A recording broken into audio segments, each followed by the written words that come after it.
Live from Cool Studios, this is koolNews Early Edition.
I'm going to unmute now.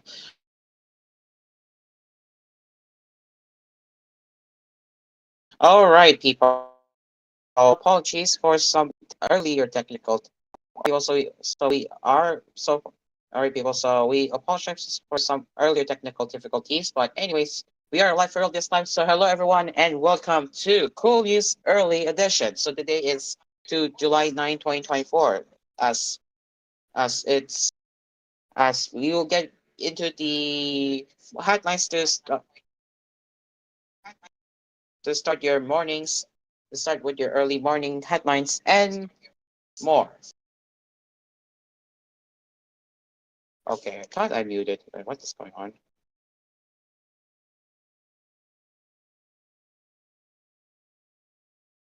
Okay, there it is. All right. Okay, so now let's get into the headlines right now.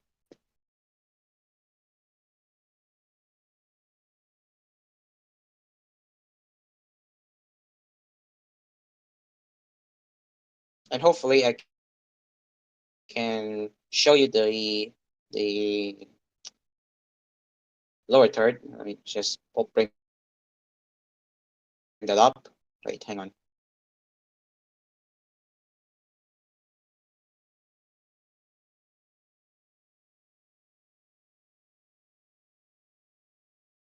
Yeah, so hopefully the newscast won't lag while I'm reading the headlines throughout the broadcast. So now let's get into the first headlines for this morning.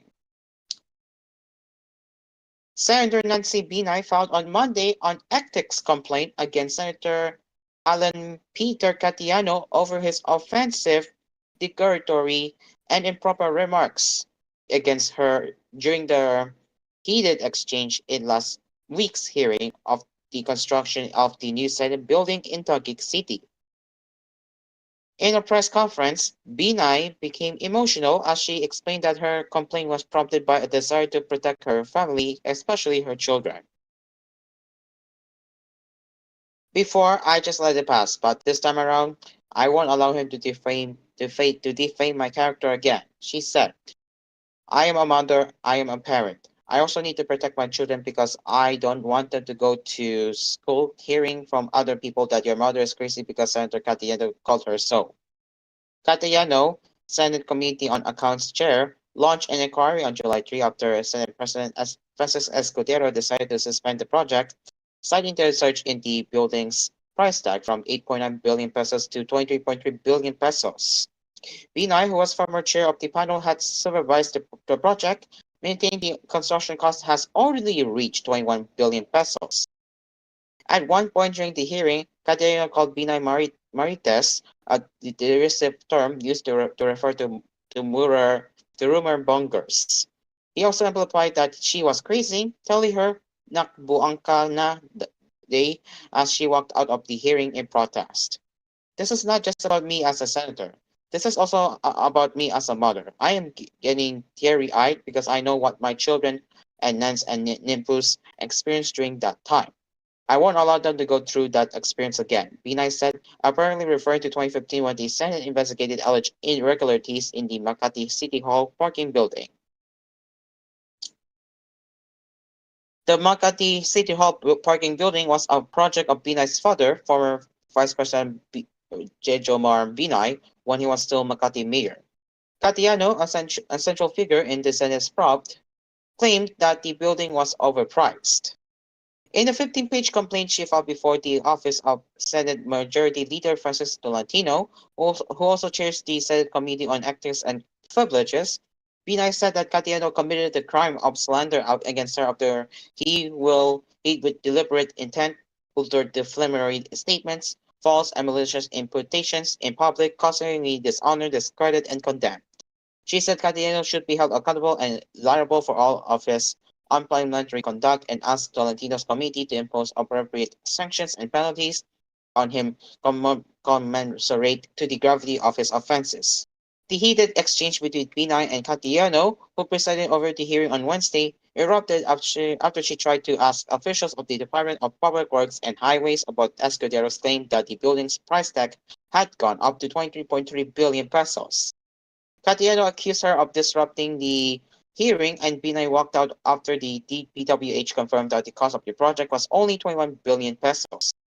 She also criticized this intimidating behavior toward the DPWH resource persons, saying that every time the DPWH explained, he cut them off. He repeatedly said this is about a review. So if this is a review, why is the resource person not given the chance to explain? The respondent's act of altering defamatory words against me as well as his intervening and indecisive behavior toward the officials and employees of the DPWH constitute conduct unbecoming of a public officer and conduct prejudicial to the best interest of the service, Binay said. Re- Respondents' acts are contrary to law, good morals, good customs, public policy, and public interest, she added. Castellano, in a statement, said he intends to remain focused on conducting a factual and independent review of the new Senate building amidst the ethics complaint filed against him. Let's keep our eyes on the wall. What on the ball? What Senator Nancy Binay has been doing from the start is only meant to confuse us all, he told reporters. Catellano said he would eventually address the complaint, but his priority remains the rising cost of the building project. The issue is the 23 billion pesos. Which is more important to the people, what she thinks of me and what I think about her, or what's really happening with the building, he said. Asked how he and Binay could reconcile their differences, Catino said they should stick to the issue and discuss matters calmly and factually. She can correct it anytime. Senator Nancy, let's clarify all of these calmly and correctly, he said.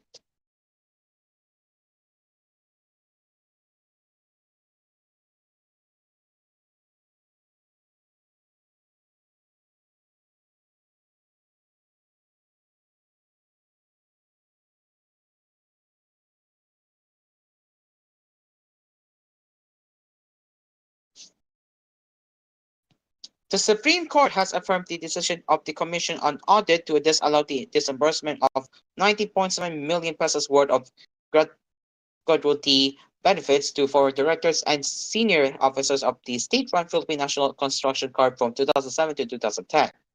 In the full court decision promulgated on May 21, but made public only on Monday, the High Tribunal voted 15-0 to dismiss the petition for certiorari filed by former PNCC President Ma Teresa Defensor, former Chair Arthur Aguilar, former directors Orlando Macasaget and Rofardo Q, and former board members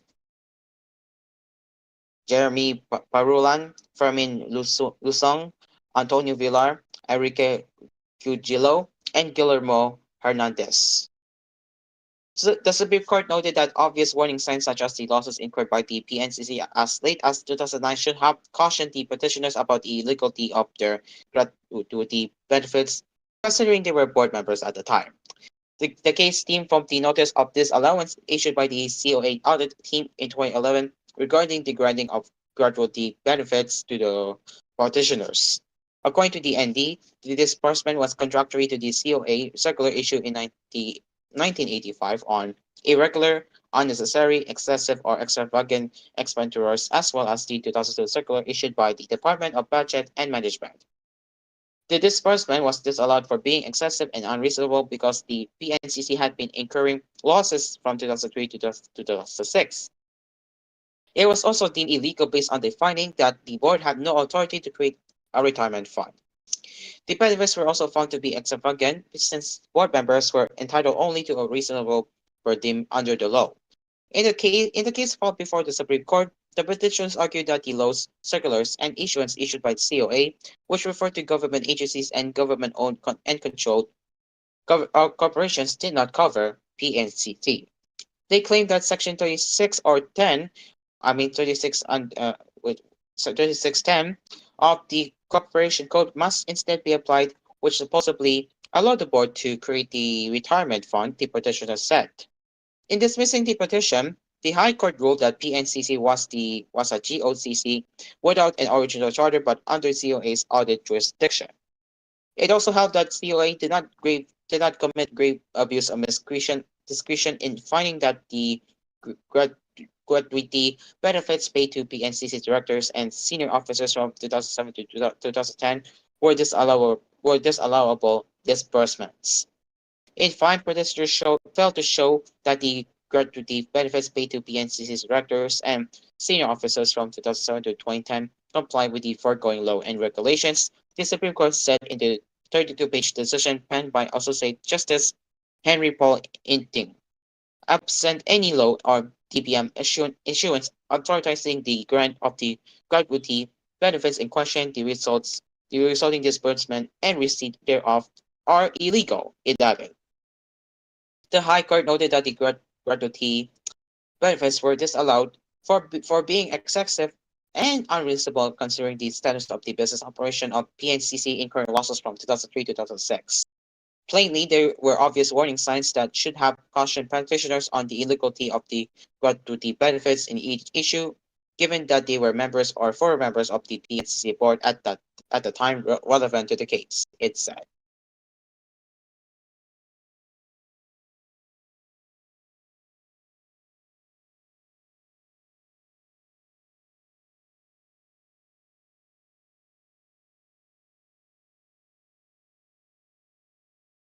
A 10 million peso award is being offered to anyone with information that may lead to the capture of televangelist Apollo Kipoy, who has evaded authorities for over 3 months since the issuance of warrants for his arrest on human trafficking and child sexual abuse charge.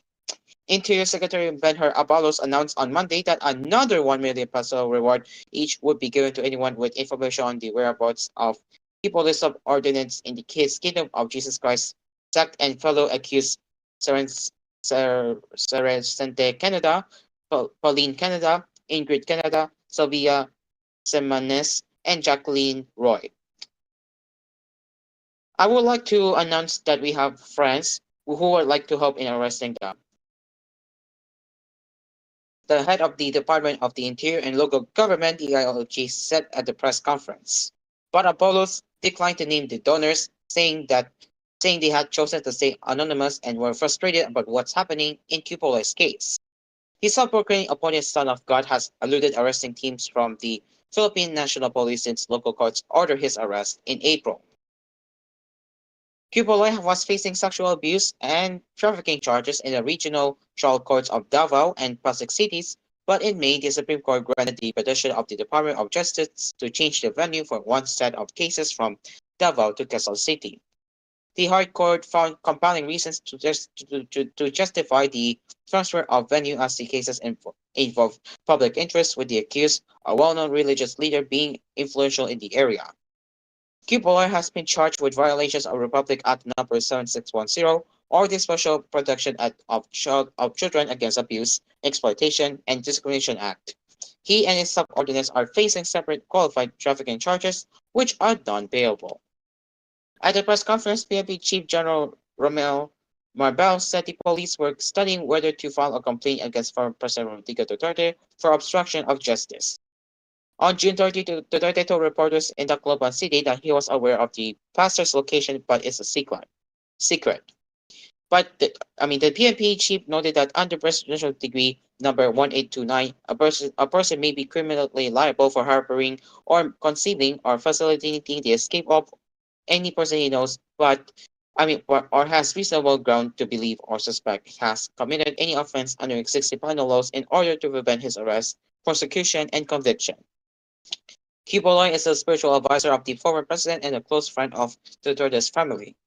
Attempts to search for Cupola have been unsuccessful.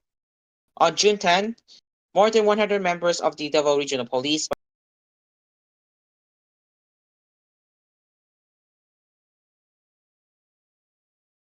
joined the raid. The KOGC slammed the authorities' unnecessary and unrestrained force, while Duterte called it an overkill.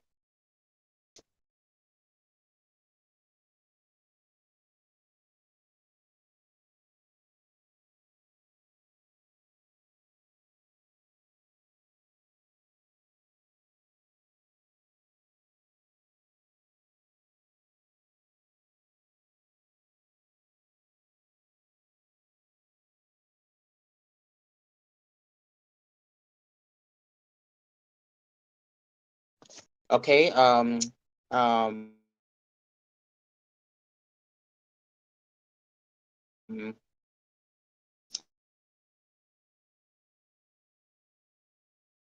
have no idea what just happened. Well,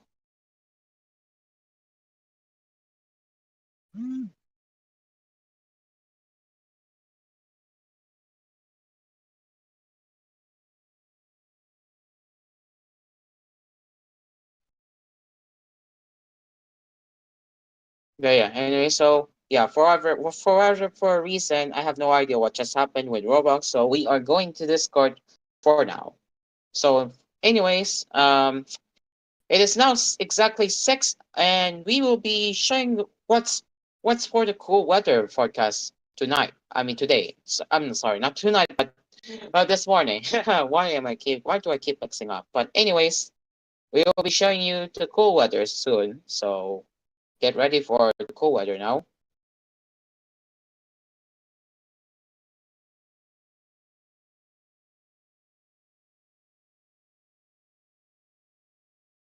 All right. So let me just get things up real quick.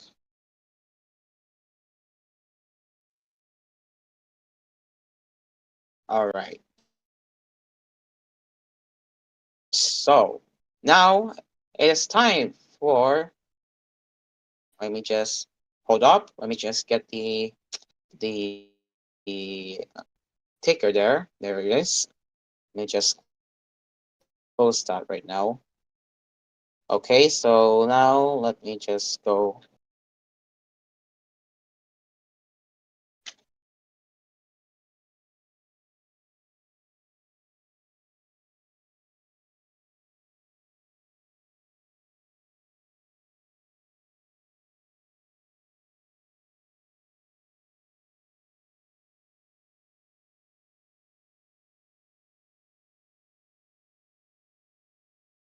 Okay, so if we're ready now, so if we are indeed ready now, let's get started with the let's get started with the weather from Pagasa.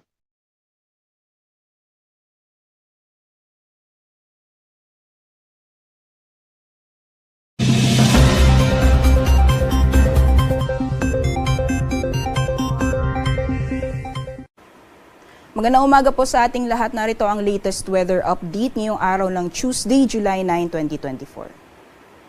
Base po sa ating latest satellite image, kung mapapansin po natin, meron po tayong namamataan ng mga kaulapan na nakakaapekto sa malaking bahagi ng ating bansa. Sa ngayon po, patuloy pa rin ang epekto ng easterlies. Ito po yung mainit na hangin na nanggagaling sa karagatang Pasipiko.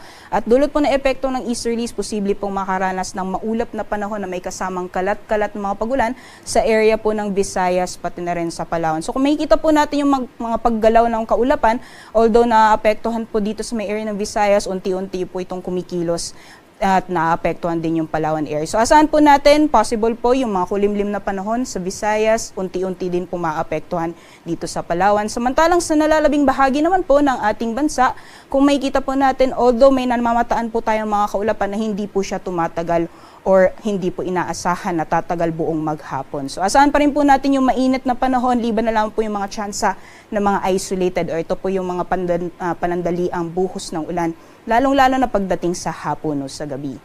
In terms of monitoring naman po, wala tayong binabantayan na low pressure area o bagyo sa loob at labas ng ating Philippine Area of Responsibility. Kaya asahan po natin sa mga susunod na araw, unti-unti po nating mararamdaman ulit yung epekto nitong southwest monsoon. Pero sa ngayon po, most likely maapektuhan lamang po yung areas ng Palawan pati na rin sa may western portion ng Mindanao. So dyan po sa Palawan, asahan po natin for the next few days, magiging maulan pa rin po yung panahon pati na rin sa may area ng Zamboanga Peninsula bago po matapos yung linggo or hanggang sa darating na weekend or possible this coming weekend, posible din po maapektuhan dito sa may western section ng Visayas. So magiging lagay naman po ng panahon ngayong araw gaya ng nabanggit natin kanina, although asahan pa rin po natin yung mainit at maalinsahang panahon ngayong araw sa malaking bahagi ng Luzon, may mga tsansa pa rin po ng mga isolated rain showers or thunderstorms lalong-lalo na pagdating sa hapon o sa gabi. Sa agwat naman po ng temperatura, inaasahan natin ngayong araw para sa Lawag maglalaw na 24 hanggang 33 degrees Celsius, 18 to 24 naman para sa Baguio City. Agwat ng temperatura para sa Tugigaraw maglalaw mula 25 hanggang 34 degrees Celsius, 25 to 32 naman para sa Legazpi City. At sa Tagaytay maglalaw mula 23 hanggang 31 degrees Celsius. Maximum temperatures naman for Metro Manila area ngayong araw possible na umabot ng 33 degrees Celsius. Sa nalalabing bahagi naman po ng ating bansa, gaya na nabanggit natin kanina, dulot na epekto ng easterlies, yung mga kaulapan na dinadala nitong hangin na nanggagaling sa karagatang Pasipiko, posible pong makaranas ng mga maulan na panahon sa malaking bahagi ng Visayas pati na rin sa Palawan. Samantalang patuloy pa rin po yung mainit na panahon sa malaking bahagi ng Mindanao, although possible po yung severe thunderstorms lalong-lalo na dito sa may area ng Basilan, Sulu at Tawi-Tawi. So ingat po tayo sa ating mga kababayan dyan. Sa agwat naman po ng temperatura para sa mga piling syudad sa Palawan, Visayas, pati na rin sa may Mindanao, maximum temperatures po sa Kalayaan Islands at Puerto Princesa aabot ng 32 degrees Celsius, gayon din sa mga piling syudad dito sa Visayas, for Iloilo, Cebu at Tacloban, maximum temperatures natin aabot ng 32 degrees Celsius. Gayon din sa Cagayan de Oro, 32 degrees Celsius maximum temperatures. Agwat ng temperatura para sa Metro Davao, nasa 24 to 33 degrees Celsius at dito naman sa Zamboanga ay maglalaro mula 25 hanggang 34 degrees Celsius. Sa kalagayan po ng ating karagatan, wala pa rin tayong gale warning sa ngayon kaya malaya pa rin makakapalaot yung ating mga kababayan, lalong-lalo na yung may mga maliit na sakyang pandagat. Iba yung pag-iingat naman po sa mga offshore thunderstorms, ito po yung mga thunderstorms na nangyayari sa karagatan. Ngayong umaga, si Haring Araw ay sisikat ng 5:33 a.m. at lulubog mamayang 6:30 p.m. Para sa karagdagang impormasyon, bisitahin lang po ang aming social media accounts at ang aming website pag-asa.dust.gov.ph. Yan lamang po latest mula dito sa Pag-asa Weather Forecasting Center. Ako po si Rhea Torres. Magandang umaga po sa ating lahat.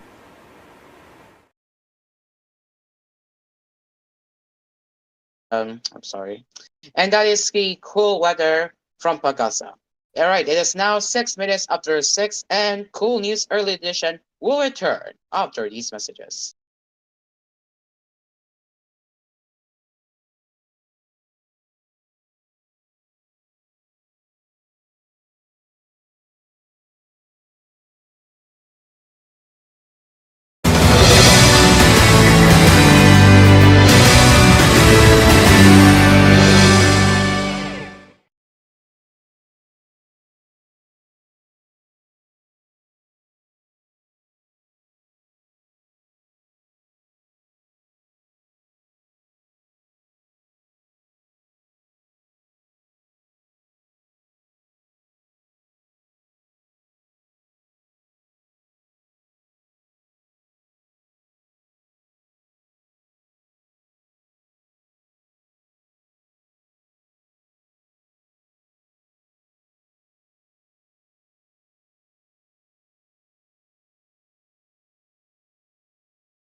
Welcome back to Cool News Early Edition. Welcome back to Cool News Early Edition. Okay, so now let's continue with more headlines. Let me just double check all are in par now.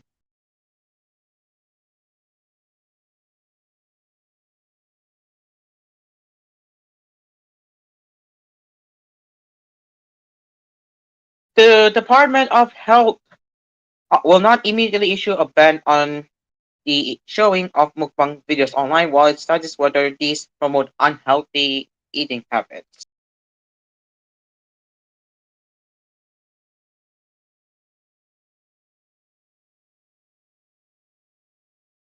For now, it has asked social media influencers and vloggers to create food-related content based on the healthier Pinggang Pinoy food guides instead of just showing themselves consuming excessive amounts of food. In a television interview on Monday, DOH spokesperson and Assistant Secretary Albert Domingo said they wanted to ensure that the proposed regulation of mukbang videos would not infringe on content creators' right to freedom of speech and expression.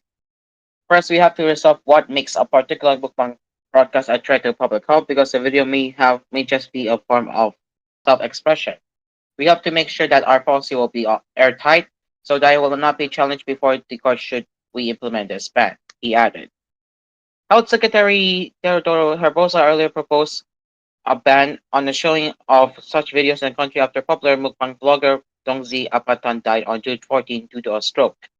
The day before his death, he posted himself he posted videos of himself eating a huge pile of fried chicken. He later suffered a stroke and lapsed into a coma before passing away.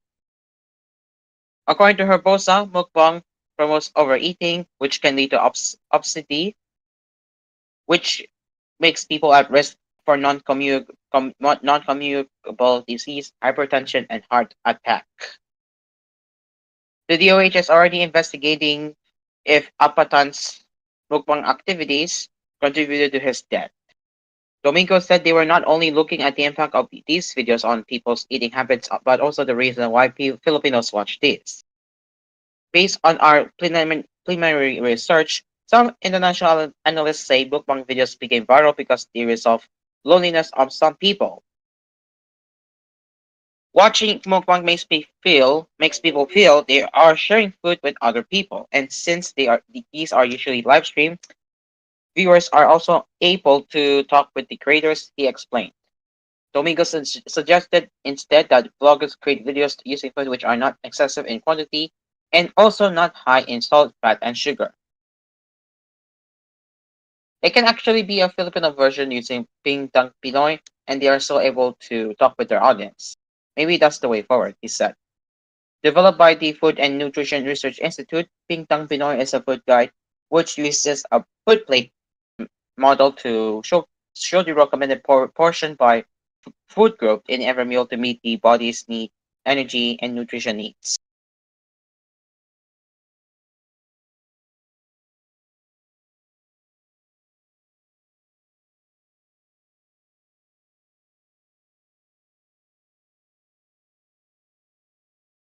Senator Risa Hontiveros on Monday warned Mayor Alex Go of Pampang Tarlac Province that she risked being arrested after her lawyers had noticed that the suspended local official would again skip the ongoing Senate inquiry into the illegal Philippine offshore gaming operator Pogo Hub in her town.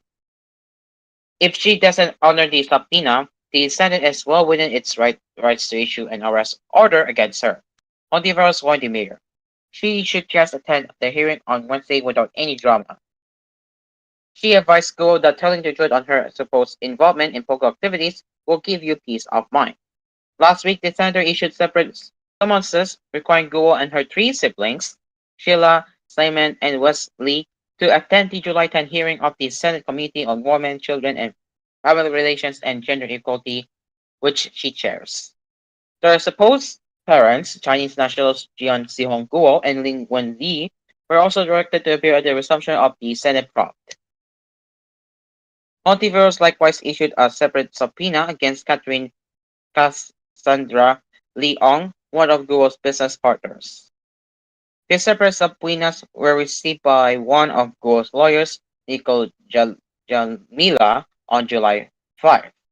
Lawyer Stephen David, the Ambrado mayor's lead counsel, said his client had already informed him that she would not attend the Senate proceedings on Wednesday. According to David, the mayor was still traumatized after participating in the first two hearings on the rated focal complex of C-Swang Technology Incorporated in Pampanga. Testing of the numerous allegations thrown at her. She was even being yelled at during the Senate hearing, the lawyer said in the interview with Radio DSAWB. Her stress level was too high that she's already traumatized whenever she hears about the hearing. He added. But however said Go should have thought about the consequences of her decision to spew lies in her two previous appearances before the Senate panel. She and Senator Sharon Kachilian had presented government records allegedly showing Go, whom they suspected to be a Chinese national, had lied about her personal background by, among others, illegally acquiring Filipino citizenship.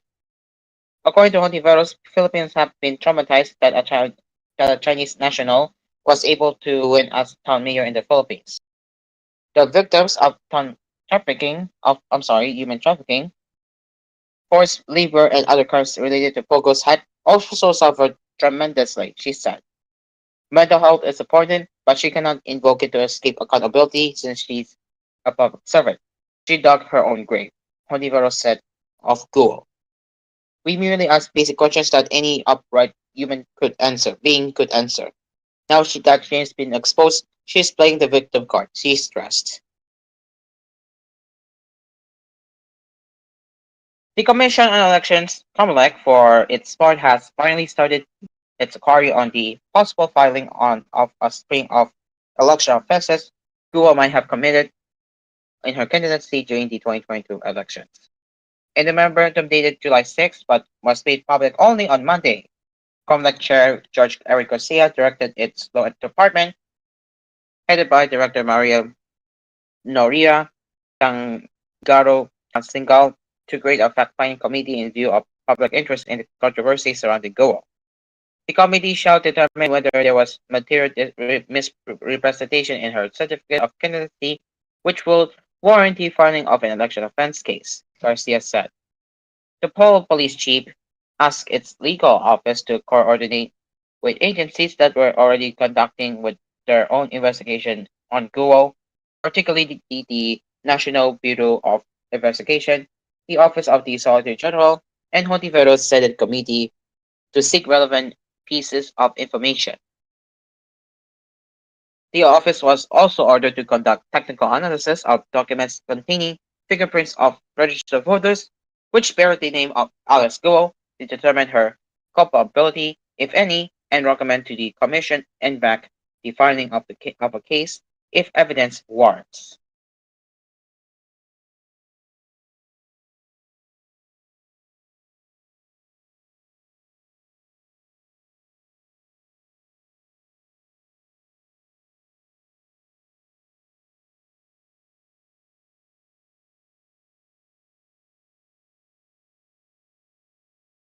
The Department of Agriculture is targeting to expand the 29 peso and Rice for All programs to government initiatives meant to provide consumers with cheaper rice to Visayas and Mindanao by August.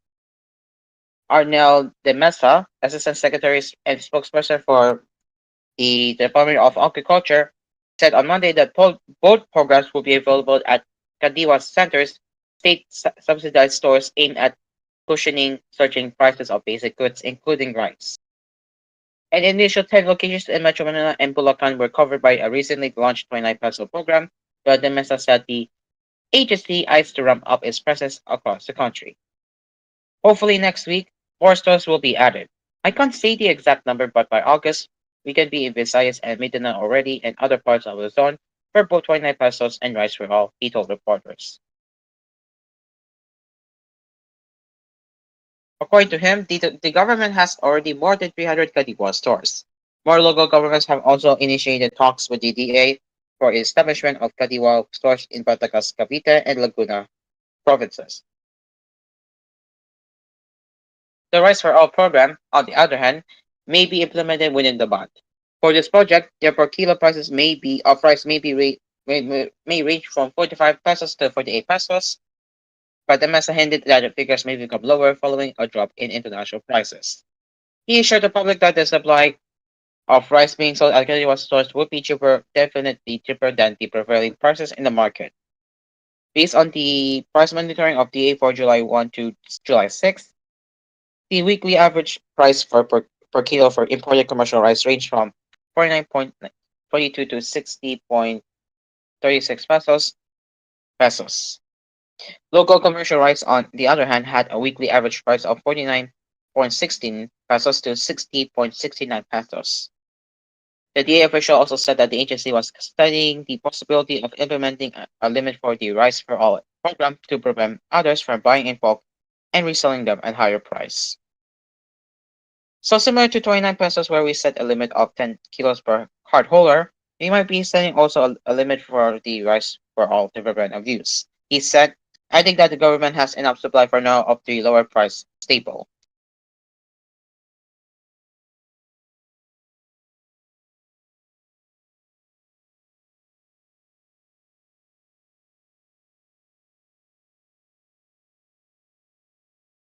President Ferdinand Marcos Jr. is scheduled to keynote on Wednesday a summit on drug abuse that aims to review and reform the country's drug laws and policies and consult the people affected by their enforcement.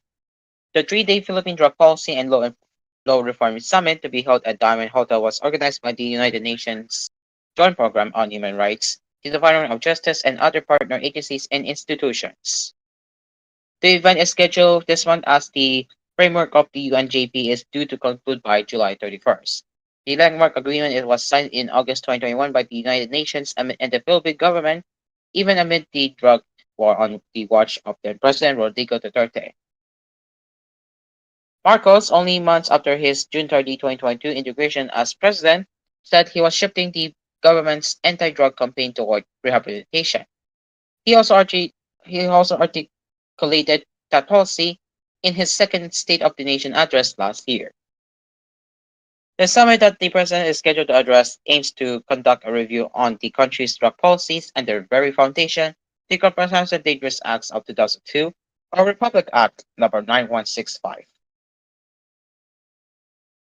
UNGP, which is based on a human rights approach and a human treatment of drug dependence, is composed of UN entities, state agencies such as the Dangerous Drugs Board, institutions like the UP College of Law, and civil society stakeholders like the Drug Policy Reform Initiative. The organizers urge the public to take part in the forum and submit a documentation of their experiences. A team led by Professor Galinda Litong, director of the UP Law Center, Training and Convention Division, continues to gather data in addition to nearly 60 documents since the call for submission was announced in May. Daniel Marchesi, country manager of UN Office of Drugs and Crimes, the main UN entity leading the drug summit, said the UN is looking forward to the government's commitment to review its national drug law through the lens of human rights that puts public health at the center. He noted the government's attention to jail overcrowding, as many persons deprived of liberty are incarcerated for drug-related offenses, criminal justice sector reforms, and addressing jail and prison issues would contribute to improving the health and human rights situation in the context of drugs, March Chelsea said in reply to email questions. Adeba Kamaruzaman, a member of Switzerland-based Global Commission on Drug Policy, said the Philippines had created an opportunity for change and a space for some new discussions about drug use. But in order to deliver meaningful change in the human rights situation, more attention and pressure is required from state and development partners, she said. Protecting and respecting human rights in the implementation of all drug-related policies and practices is an obligation, she said. Put people's health first. Ineffective and harmful enforcement-led approaches must be replaced with responses that prioritize public health and community safety, recognizing the fundamental human right to health. It is also essential for the Philippines to continue working through human rights institutes and existing mechanisms to ensure human rights implementation within the context of its current framework as applied to drugs. Camarzo Zaman said. Use. Poverty, lack of opportunities, lack of access to basic service, punitive policies, and restrictions on Filipinos' right to exercise their freedom. The problem is not drugs, but the flaws in the preparation of a person to have access to the health, education, and livelihood and enjoyment of their human rights, she said. If you do not create that environment, people will go into using and abusing narcotic drugs. There is a need to look at poor Filipinos' access to justice, Lito said. The poor, who are just using the crumbs from the transnational cross-border drug trade controlled by the powerful, are further marginalized by the repressive and prohibited measures that outright really criminalize drug use.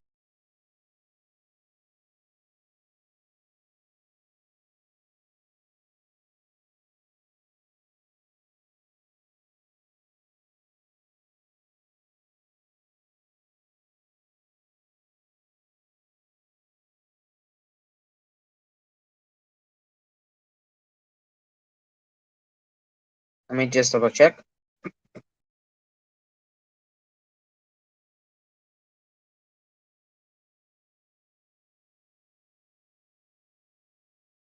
Yeah, just give me a second. Let me just double check right now.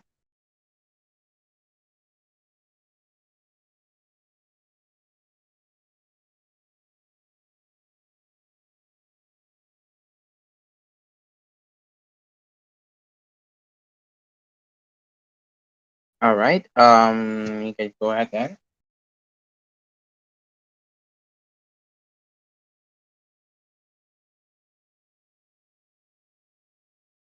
The Philippines and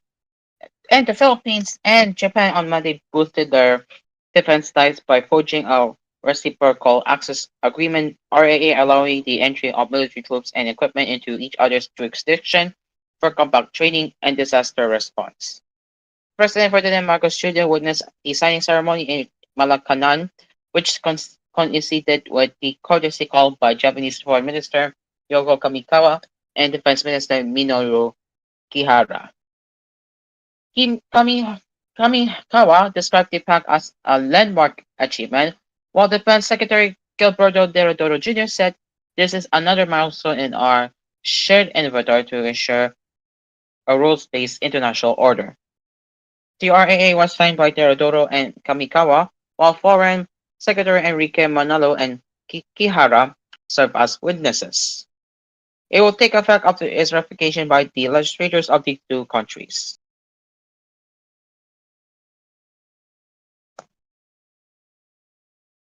The deal is the first of its kind to be signed by Japan in Asia and comes amid a rise in aggression by Chinese vessels, particularly in the West Philippine Sea. Both the Philippines and Japan, two of the United States' closest Asian allies, have taken a strong line against what they see as an increasingly assertive China in the South China Sea, a region where Beijing's expansive claims, which an international tribunal in 2016 said had no legal basis, were in conflict with those of several Southeast Asian nations. Moments before the signing ceremony, President Marcos expressed delight that the two countries' efforts to forge the defense agreement have come into fruition.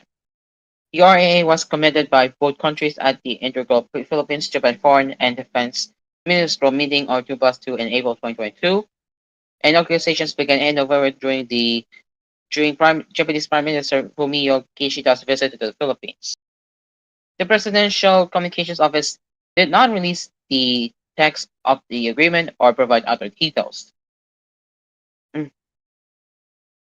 After the RAA signing, top diplomats and defense officials of Manila and Tokyo met for the second 2+2 meeting to discuss issues of common concern and ways forward in the bilateral cooperation. Manalo and Terodoro led the high-level meeting with their counterparts Kamikawa and Kihara. The RAA brings our defense partnership to unprecedented height. We also explored other measures to enhance and coordinate our defense and security policies, Manalo said. With the signing, we look forward to increased cooperation and working together to bring this agreement not merely in exchanges of signed deeds, but actual work and actions in order to bring stability in this part of the world, Derodoro added. In Japan, which last year announced its biggest military build-up plan since World War II, in a step away from its post-war pacifism, does not have any claims to the South China Sea, but has a separate maritime dispute with China in its China Sea, where they repeatedly faced off. It has supported the Philippines' position and has expressed serious concern over China's actions, including recent incidents that resulted in damage to Philippine vessels and injured a Filipino sailor. The Philippines has a visiting forces agreement with the United States and Australia. Tokyo, which hosts the biggest concentration of U.S. forces abroad, has similar RAA deals with Australia and Britain and is negotiating another with France. Reacting to the agreement, China on Monday said the Asia Pacific region did not need any military bloc or any groupings that could incite bloc confrontation or a new Cold War. China's Foreign Ministry spokesperson Lin Jin said the cooperation between countries should not undermine the mutual understanding and trust between other countries in the region. Any move that undermines regional peace and stability and harms regional solidarity and cooperation will be met with vigilance and opposition from people in regional countries, Lin said at a press briefing in China. Senators on Monday expressed confidence that the signing of the RAA would help fortify the country's defense of its territorial waters. Anything that strengthens and increases our military's capability is a deterrence to a possible conflagration. I fully support this agreement, Senate President Francis Escudero said in a flapper message. Escudero's predecessor, Senator Juan Miguel Zubiri, was elated that the two countries had finally inked the military deal. Senate President pro tempore Chico Estrada also welcomed the signing of the RAA, saying that any partnership that strengthens our country's close security relationship with a regional partner is an encouraging and welcome development. Aside from joint military exercises, the RAA plays a crucial role in coordinating humanitarian assistance and disaster relief operations, he added. Senator Amy Marcos, who heads the Senate Foreign Relations Committee, said that improving the country's defense ties with other nations in the Asia Pacific region was good for the country, but my committee will scrutinize every line and every word of the treaty once it is referred to us to make sure that it's aligned with the national interests of the country. Senate Minority Leader Aquino Pimentel III, meanwhile, said it would be better for the government to pursue economic agreements instead of securing military deals. We should trade products, not gunpowder, he said. House Assistant Minority Leader Arlene Rosat also warned that the RAA would result in violations of the country's sovereignty and heightened tensions in the Indo-Pacific region. Bangkong Aoyangsang Makambayan and the Asia-wide campaign against U.S.-Japanese domination and aggression of Asia released a joint statement condemning the agreement, arguing that it provokes China and further incites conflict between the Philippines and China.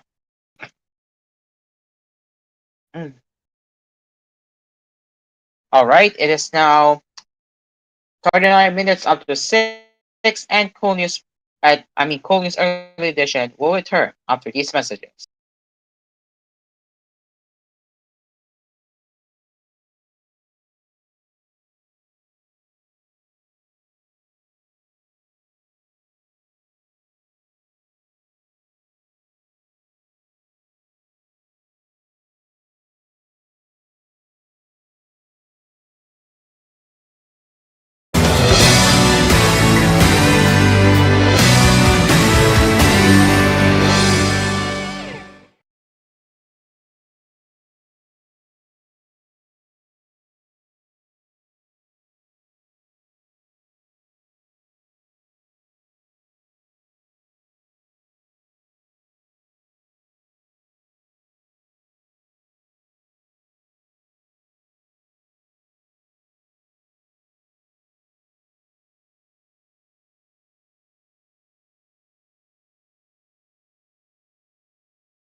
Welcome back to Cool News Early Edition.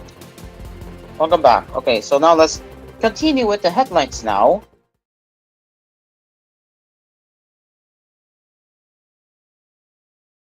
Starting with the world headlines, but unfortunately, the texts are looking a mess right now, so we will get into that later. But for now, let's get to the first one. The U.S. President Joe Biden insisted Monday he would not quit the election race as the White House denied he had Parkinson's disease following a disastrous debate performance.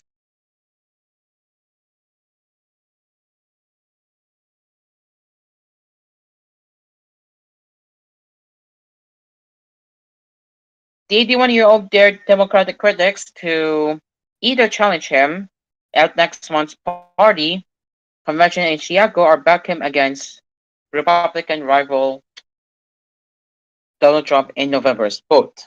The president lashed out in both a letter to Congress and a rare call to a television program at the start of a critical week, including a NATO summit in Washington where he will face fresh scrutiny. I am firmly committed to staying in the race, Biden wrote in the letter. It is time to come together, move forward as a unified party, and defeat Donald Trump, he said. It's time for it to end. The embattled president followed up by phoning into an MSNBC's Morning Joe television program to say he was getting so frustrated by the allies in the party. Any of these guys that don't think I should run against me. Announced for president, challenge me at the convention. He added. But even as he doubled down, the pressure mounted on the oldest president in U.S. history. Congressman Adam Smith, the senior Democrat on the U.S. House Armed Services Committee, said Biden should step aside. I think it's become clear that he's not the best person to carry the Democratic message, he told CNN. Biden's bliss was a clear attempt to lay to rest the spurring concerns over his health following the June 27 debate against Republican Trump, whom he chose in the polls. Biden repeatedly lost his train of thought, started blankly, and spoke with a raspy voice. Biden has blamed jet lag and a cold.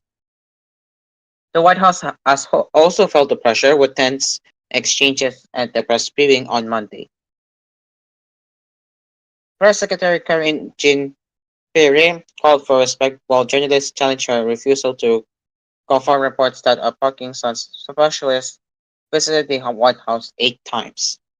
The visits by Kevin Kennard, a neurologist from the Walter Reed National Military Medical Center, where Biden receives his medicals, were recorded in publicly available visitor log.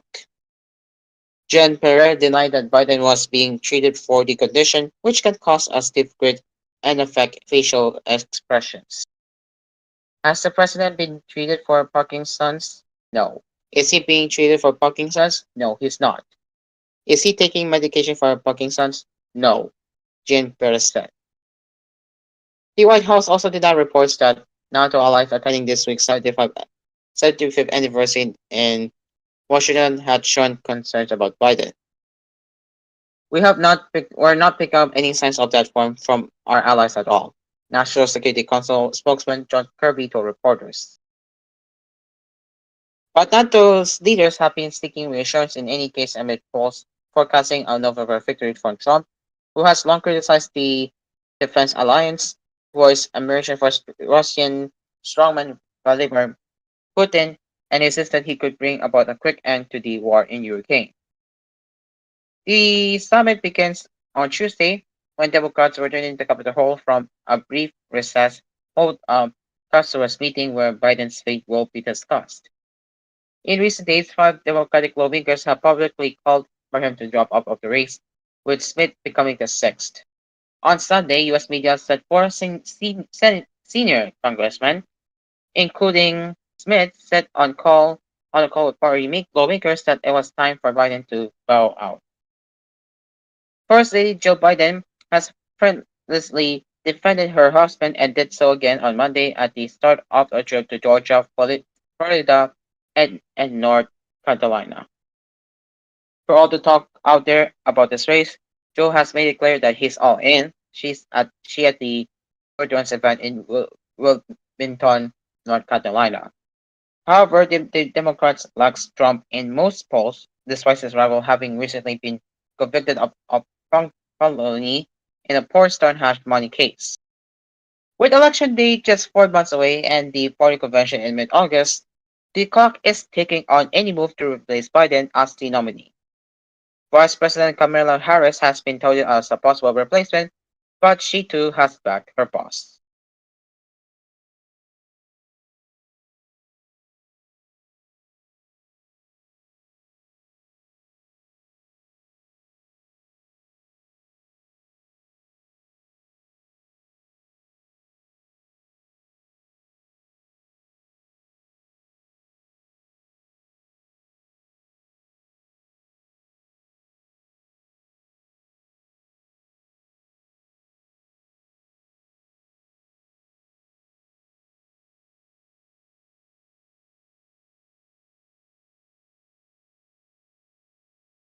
The Philippine Air Force is sending its light fighters for the first time overseas to join the Australia-led multilateral exercise, which begins later this week.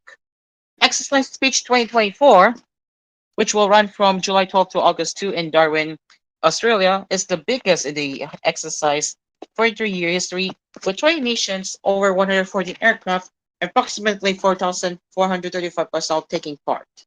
Coloma Consuelo Castillo, spokesperson for the PAF, said the PAF would send four of F-850 light fighters, its intergram aircraft, while preparing for the acquisition of multi-role fighters. This marks the first time the Philippines will deploy air assets to participate in an international exercise outside of the country, making it a monumental event in the history of the Philippine Air Force, she said in a statement. The first batch of the PAF contingent arrived in Darwin, Australia on Sunday.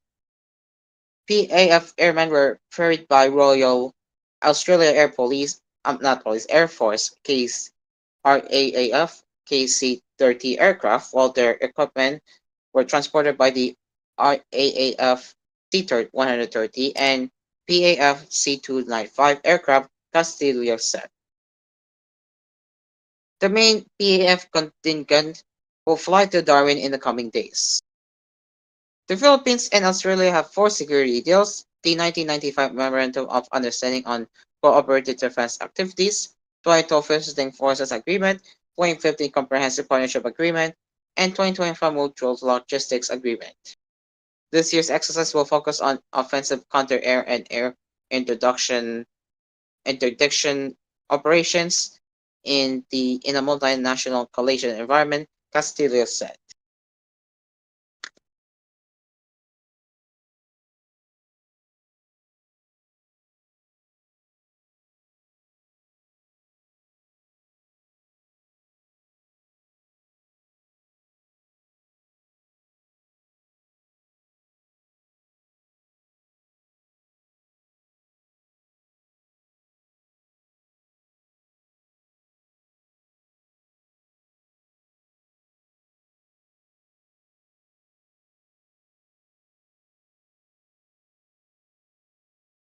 And finally, the newly opened city-owned columbarium in Makati City will provide discounts for registered local residents, senior citizens, and persons with disabilities who will avail of its commemoration services. Makati Mayor Abby Binay made the announcement on Monday as she led the inauguration of Makati Columbarium located along Calayan Avenue corner, Nicanor Garcia Street in Barangay Peninsula. Barangay, in a statement, said registered senior citizens and PWDs will get up to 50% discount, while other residents will get 25% on commemoration service and memorial lots. On top of this, the local chief executive noted that the rates of the new columbarium are cheaper compared with the current rates of services offered by other columbariums and seminars in Metro Manila. Built on a 4,000 square meter property that used to be the Makati Catholic Cemetery, the columbarium has got two completed and fully operational structures, landscape, gardens, and parking space. There's also a three-story building in the property where the columbary vaults are located, with a total of 14,784 vault units available, each of which measures 30 out of 50 centimeters and can hold three standard size or four small size urns. Also, the building's ground floor has 8 viewing chapels, while each floor has a lobby lounge, comfort rooms, a PWD lift, and common stairs. B9 noted that the city plans to extend the facility with additional buildings since the site has enough room left for expansion. We plan to put up additional structures to increase its capacity and be able to accommodate the needs of Makatizens in the coming years, she said.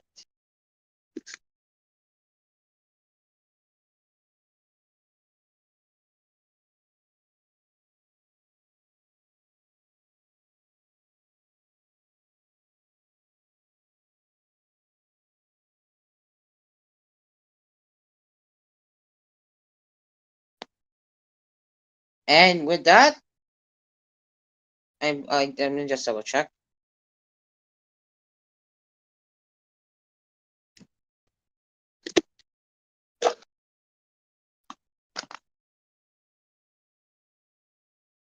Excuse me.